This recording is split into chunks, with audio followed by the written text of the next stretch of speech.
já jsem Dana a dneska si doplníme podzimní výbavu o nákrčník. Protože nákrčníky jsou pro děti a nejen pro děti, mockrát i pro nás dospělé, opravdu nezbytnou součástí zimní a podzimní garderoby. Takže se do toho rovnou pustíme. Nebude na to vůbec nic těžkého. Ukazujeme si to hlavně proto, abyste se mi tam nezamotali. Je to v podstatě buď z jedné látky, kdy mám obdélník jenom z jednoho materiálu, anebo mohu materiály kombinovat tak, jako to mám tady, anebo třeba z jednolícný úplet a teplý flíz, můžu udělat celý flísový, můžu dát minký a úplet, teplákoviny proti sobě. V materiálu tam můžete opravdu použít, co vás napadne. Jenom vždycky vybírejte tak, aby se vám to hezky k sobě dávalo, hezky se to šilo. Pokud budete šít sminky, nezapomínejte na to, že se hodně táhne a ten obdélníček si střihněte malinko kratší než ten z té druhé látky.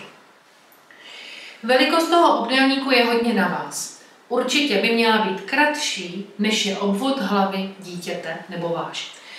Ve chvíli, kdy to uděláte stejné, bude se vám to od krku hodně odchlipovat.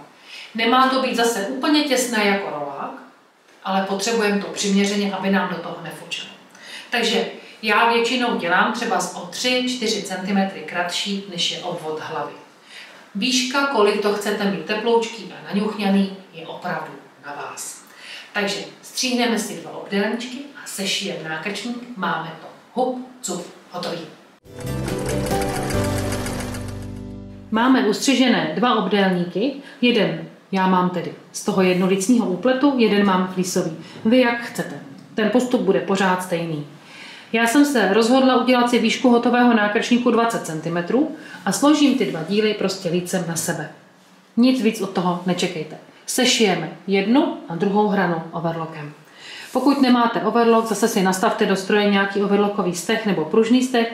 V nejhorším tam dejte úzký entel. Ten pomůže také. Sjedeme to. Tak a teď sešijeme jen ty 2 dlouhé švy.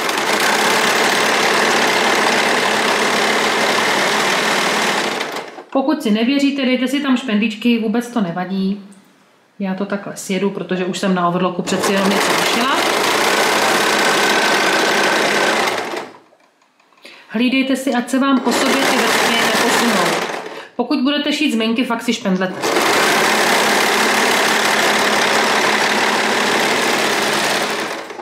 Jedna strana a teď tu druhou dlouhou. A pak si ukážem ten základní trik, kde se mi většinou děvčata zamotají a proto to vlastně natáčíme. Aby se vám to nestávalo a s tou jednoduchou blbinkou, jako je nákrčník, jste se doma moc netrápili.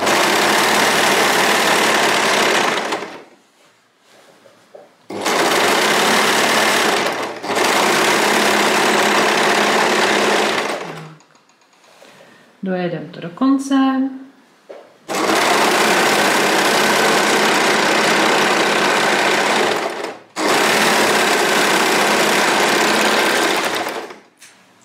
Ustřiháme si konečky a budeme skládat. Ještě tady máme. Udělá se to tak, že nejprve ten nákrčník otočte do líce. Tak, máme to lícem venku. A teď budeme došívat ten šev, který nám schází. Já budu předpokládat, že můj rub, nebo to, co budu mít častěji ke krku, bude ten flís. Takže budu začínat šít ve flísu. Vždycky budete začínat z té strany, která bude zůstávat častěji u krku.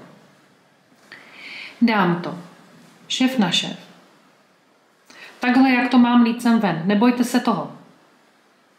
Pěkně zámeček. Dáme si tam špendlík.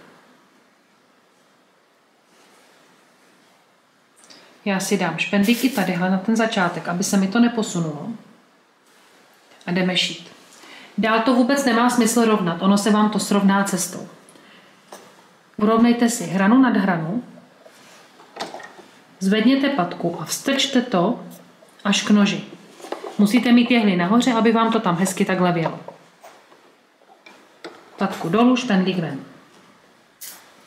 A teď pojedeme a budeme si do cesty pořád na sebe skládat ty vrstvy.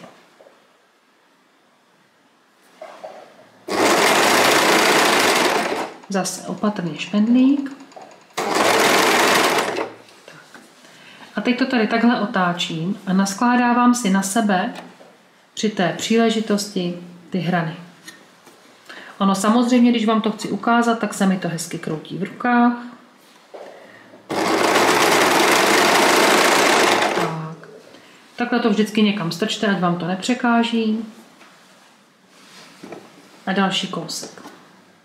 Zkuste dát pozor na to, abyste jednu vrstvu nenatahovali víc než tu druhou. Tak. Teď jsme se tady přiblížili k tomu švu. On se nám dělá takovýhle pěkný chuchel.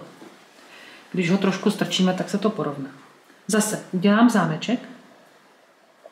Buď ho udržím, nebo si dám špendlík.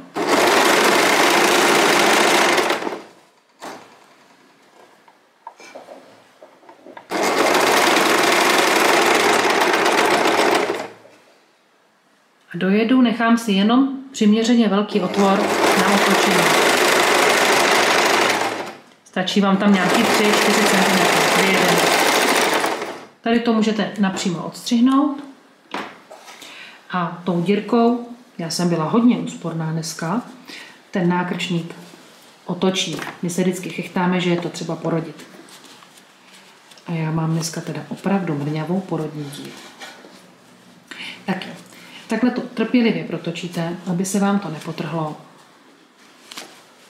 Když budete jako já opatrný na díru a necháte si mrňavou, tak budete mít víc práce. Takže dneska to máte i s negativním příkladem. Vidíte, jak mi tam nechce? Tak, už tam bude.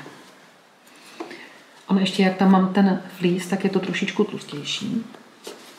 A ten flís se špatně otáčí vždycky, protože on po sobě neklouže. Ty úplety po sobě hezky kloužou, když to ten flís nikdy nechce. Takže to musíme do té díry prostě opravdu nacpat a vybojovat si to. Tak. Už tam budeme, už máme jenom bublinu.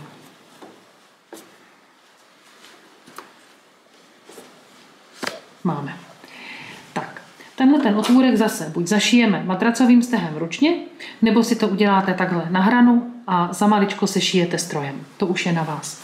Ale nákrčník, koukněte. Srovnáme a máme ho hotový. Trošku ho foukneme žehličkou, protože je pomuchlaný, jak jsme ho protahovali, ale máme hotovo.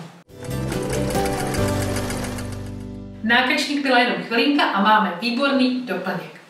Pokud se vám stalo, že jste ho napoprvé ušili delší, nevěžte hlavu, vemte to, vystřihněte ten šev a sešijte ho znovu. Protože tenhle šev je ten poslední, který jsme došívali. Takže pokud máte ten nákrčník na obvodnost dlouhý, snadno ho tady zaberete. Prostě to s prominutím na prasáka přestřihněte a obšijte to znovu. A budete mít úplně akorát. Pokud vás šití se mnou baví, pokud se vám to líbilo, dejte nám like, ťukněte si na odběr, ať vám žádné video neuteče. A nezapomeňte se mrknout, co je nového na portále Šití s Danou. Mějte krásný den. Pokud se vám tohle video líbilo, anebo jste něčemu trošičku nerozuměli, tak jsem právě pro vás připravila online kurz šití pro začátečníky. Odkaz najdete v popisku pod videem. A co vás v kurzu čeká? Budeme šít od úplných začátků přes jednoduché výrobky až třeba k nákupní tašce.